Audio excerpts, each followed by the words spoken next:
Je voulais vous parler de ces délibérations parce que nous poursuivons notre politique petite enfance avec des projets innovants que la ville a développés dans le cadre de la cité éducative.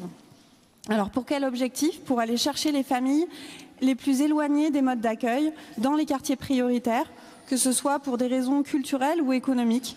C'est un sujet d'accès aux droits.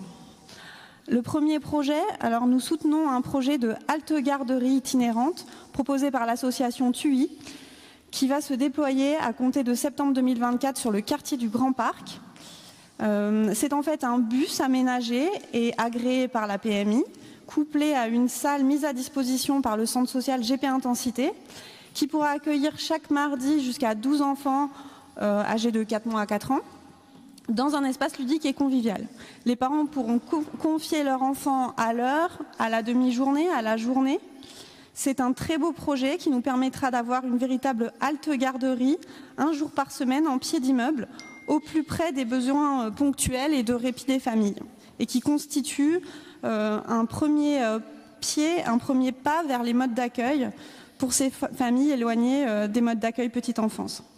L'autre projet dont je souhaite vous parler, c'est l'expérimentation aux Aubiers d'une nouvelle proposition de soutien à la parentalité, axée autour du répit parental, porté par l'association UDAF 33. Son projet de garderie solidaire Petite Pause propose aux familles un accueil inclusif d'enfants de 0 à 6 ans, les samedis après-midi, totalement gratuits.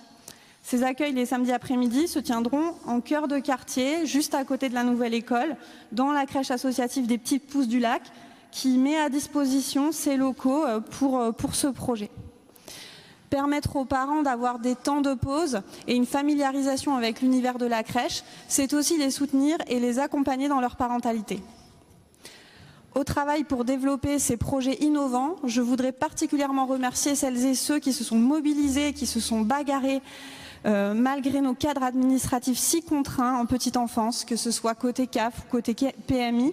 Ils se sont mobilisés pour faire rentrer littéralement des ronds dans les carrés et rendre possible des accueils différents pour les tout-petits et utiliser la petite enfance comme levier de lutte contre les inégalités dès la naissance.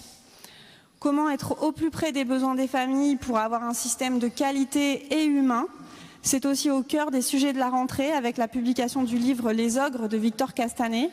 Vous le savez, nous avons, avec d'autres villes françaises comme Marseille, Lille ou Lyon, tiré la sonnette d'alarme sur la tarification à l'heure, qui est à la petite enfance ce que la tarification à l'acte est à l'hôpital et qui tue le service public.